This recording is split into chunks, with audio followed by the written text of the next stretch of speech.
Hey everyone, so something that I've been thinking about is that most people that think about investing think stocks, real estate, or crypto.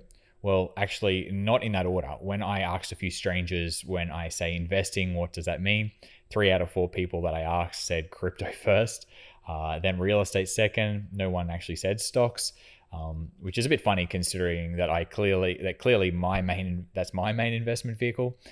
Anyway, so I thought it would be interesting to make a list of all the investment options and rank them from safest to riskiest, or riskiest to safest. I think I'm going to do. Now, this isn't a list from worst to best, or is it a list that takes into account every individual circumstances? For example, a 70-year-old Australian is going to think very differently compared to a 21-year-old Ukrainian about what is the actual safest.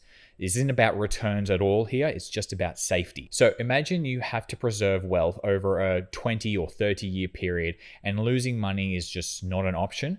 Well, this is what the list is actually about. So I'll go from 13 to 1 and count them down. Take a guess now where I will put crypto, and also take a guess where I might put gold on this list, just for some fun. So let's jump into number 13 on this list, and that is investing in stocks recommended by online gurus, friends, family, online articles, Reddit, TikTok, and YouTube. So this is the most unsafe on this list. The chance that you will lose money is very high, and the stress levels associated are also high because you don't understand the business. You have no business being a part owner of that business. So if you like losing money, this strategy is for you. If going to the casino was on this list, it would be here as well. Now, this includes any company that I talk about. And even if you do find a good investment from someone else online and they disappear, well, how will you know if you should sell? What if it goes up 100x from that point after you've just sold it, or it's going to go to zero? You have no idea what to do because you blindly followed someone into the investment. Now, I'm not saying you can't be good at this. You definitely can. There are very successful angel investors, and it is definitely a skill. It is just a high risk play, something that requires a lot of trust, a lot of balls, and you've got to take a lot of bets. Angel investors invest in many different businesses to hopefully find a diamond in the rough. Yes, it can be done, but the difficulty level, I think, on this one is extreme, and it's definitely not passive. So it's something for those who like to get their hands dirty in a business and have a good understanding of incentives and psychology. Okay, starting your own business, you do get full control. You get all the upside if it works, and you might not even have to invest a large amount of money. But this is obviously the most difficult on this list, and it isn't a safe option either. But at least you get control if you have a good understanding of reality. I think starting a business is very rewarding financially and intellectually. This is something that I've done personally. It's something I'm still doing, but I have had many failures as well and lost plenty of money over the years. I've made more luckily than I've lost, but look, it's far from safe. But it is a great investment because the lessons that are learned along the way are just really beneficial. It's just low on this list because it's unsafe. This is where you give your money to a financial expert. This can be pretty safe, but the problem is you don't have control and you get hit with fees for something you could probably do yourself. And I think this strategy is a good way to not make much money and make your financial advisor or the mutual fund who you give money to, you're making them rich, but unfortunately not you. Now, it's not as safe as the options below because you have to trust an individual or specific person that has its risks and that we probably should be avoiding. Now, most people would think bricks and mortar is pretty safe, and a lot of times it is safe. But if your entire net wealth is tied to one house or one apartment in one street, in one city, in one country, well, you have a lot of risk now. What if a crystal meth house starts up next door, or a sewerage issue happens on the street, or what can happen in Bali sometimes is a pig slaughterhouse can start in the same area and or plummeting the stock values around you. Then there are obviously issues with particular cities or countries as well. Like I know a lot of people invested in Kiev real estate. I know a lot of people super leveraged in Sydney real estate. That all might be fine until interest rates jump up sharply or a war starts. Maybe those interest rates repayments now go up 5x from what they were.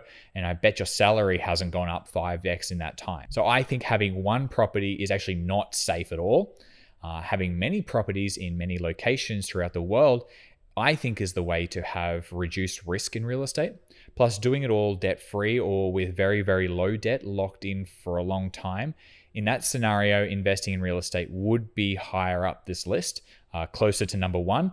But don't be fooled into real estate. Just because it is tangible, it doesn't actually make it that safe. So this is the area that I personally have focused a lot of my time on. I think with a handful of very well-run businesses that have a good track records, they're conservative, disciplined management teams, strong competitive advantages, I can get a safe investment with good upside. Now, I never use margin to buy stocks. That is worse than getting a big mortgage on a house. So that would be a silly high risk option. But stocks give you the opportunity to grow your wealth at very good rates and having the ability to diversify quite simply.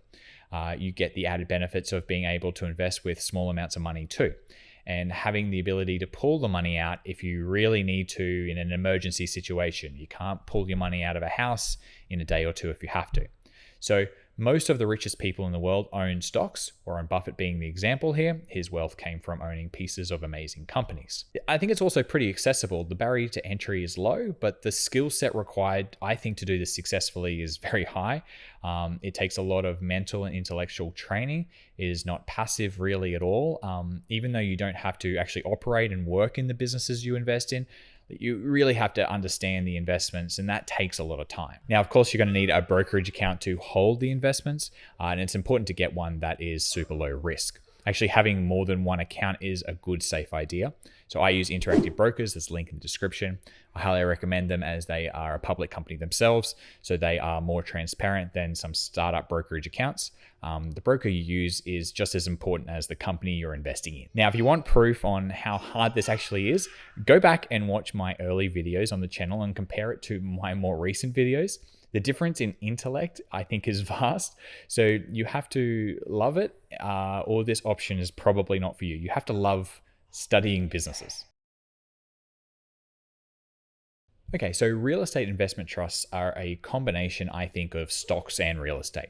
You can buy them really easily like a stock and sell them like a stock, but what you are buying is a piece of a large group of properties run by a company. The company shares the rental income with you. So you can get worldwide diversification without having to actually go and buy places all over the world. But the risk here is that you have to trust the management team. And sometimes that can be a bad thing. So the play here would be to get a handful of REITs or real estate investment trusts and dig into the management of each one so they pass your trust test. Now, returns can be maybe 5-10% per annum in rental yield. Plus the price of the REIT can appreciate as well, just like a stock. So you aren't going to hit a home run with a REIT and you're not going to get some 100 bagger, but it's a pretty smart way to invest into property. Like stocks, you have to hold them in a brokerage account. Interactive Brokers will be good for this as well. So when a company goes bankrupt, they liquidate their assets and pay people according to the investor stack order. At the bottom of this are just the common shareholders, and above this are the corporate bonds. So bonds are just inherently safer than common shares. So a corporate bond is how companies raise money for the business. This is one of the tools that they have when they're raising debt. So when you invest in a corporate bond, the company has interest payments that they need to make to you, and they also need to return the money to you at the end of the term of the bond. Normally it's like 5 years. So corporate bonds, especially in a good, solid, long-term company, are very safe. Not perfect because strange things can happen, but it's very safe in companies like Apple or Microsoft. Now, you are still taking very similar risk as investing in shares of the business, but just a bit more priority in that bankruptcy situation. Now, the big issue with corporate bonds in my eyes is that you take slightly less risk, but you don't get the upside. See, a corporate bond is capped at the certain yield, say 4% for the 5 years. You can't get more than that. But of course, you most likely won't get less than that either. So corporate bonds are ideal for those looking for safe, decent cash flow. For example, a retiree would find corporate bonds in safe businesses like banks very attractive. So now an index fund is an investment through a broker or company like Vanguard in a large diversified group of stocks. An example would be VOO, which is a very low fee S&P 500 index fund. Investors get the overall capital appreciation and dividends from the top 500 companies in the USA, and this gives diversification and a very passive way to invest in just the overall stock market. It's a great idea as it is super easy and about as passive as it gets. You don't have to study companies. You don't have to watch financial reports. As a company goes bankrupt, it just falls off the list and is replaced automatically by the 501st biggest company. Now, the only risk is, I think, with the broker or the company that is holding your index funds. So if you're doing it through Interactive Brokers, the risk is with Interactive Brokers or Vanguard if you're going to hold it through them, because they could still go bankrupt and you might not get what you're expecting. So I think index funds are a really good tool for those people not wanting to do much work. So what I mean here is just sitting on cash in a high interest savings account in the bank. It's very safe. Terrible for your returns, but most governments guarantee $250,000 of cash in a bank account. The world will be a dark place if you are in a first world country and you lose this money out of your bank. We'll have more things to worry about, like zombies or something probably. So yeah, it's really safe. Very high on this list. Next is term deposits with banks. Now, a little bit safer than just cash in the bank are just term deposits with the bank. Now, like cash in the bank, term deposits are pretty much the same, but even more carefully looked after by the bank. At least with term deposits, you can generate some return, and you might be able to get maybe 4% at the moment, and that's far better than the 0% it has been for many years. It's very safe, low returns, pretty much no upside. Term deposits are just marginally safer because they're a little bit above the cash in the bank in terms of the bankruptcy issues. So term deposits, I think, come first, and then your cash in the bank is second, but they're both very safe. They're pretty much on the same level. So government bonds in many countries can give you a return by loaning money to the government. Governments have money printing machines and have a lot of control, as these are considered the safest investments of the world. But it isn't perfect, so be careful of the country you're choosing, obviously. So Argentina, Lebanon, and Ukraine are countries that have defaulted on their debt in recent years. But it is really unlikely a country will default on their debt because it takes decades to get that reputation back, maybe never get that back. Because once you burn your ability to raise money, things get pretty bleak for that country. So just as some fun, let's have a look at the current yields of countries throughout the world right now. So here's a list of world government bonds. At the top is Japan with the lowest yield, so that's terrible. The first AAA is A-rated country is Switzerland at 1.5%. Then Sweden. If we look at some other, what's the best AAA rated one at the moment? Australia maybe at nearly 4%. That's pretty good for AAA rated countries, but yeah, I don't know, maybe. What's some interesting ones down here? Okay, so then when you get down to the bottom of this list, we've got anything in the BB kind of range, is they call them junk bonds. Essentially, the risks are super high that they're going to go under, that they're going to default on their debt. So South Africa, they're trying to encourage you to give them money, but you're probably going to lose it at 10%. We've got Sri Lanka, Zambia. SD means essentially they're in the process of going bankrupt right now. So yeah, have a look through this list, see where your country is. New Zealand is probably one of the strongest with the highest yield, I think, is at 4.375% currently. And it's the same grade as America, I think, if I can see the United States. Yeah, AA+. New Zealand's AA+ as well, but with a better yield. These rankings are done by the S&P company, and you got to take that with a bit of a grain of salt too.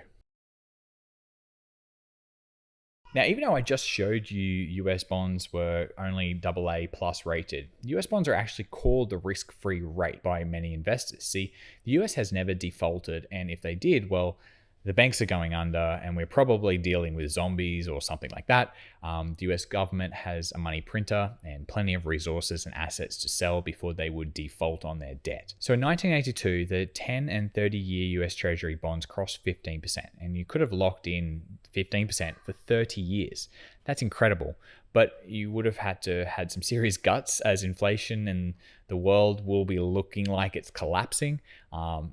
So yeah, I don't know whether you'll be able to pull the trigger at that, because mentally it'll be super hard. Anyway, this is still the safest investment in the world, and it's best to buy these bonds and hold on to them yourself or through a broker But if you can get the documents printed off and kept yourself in a safe at home, it's probably the safest. That and split in a few different places. Make sure lawyers know about it, things like that.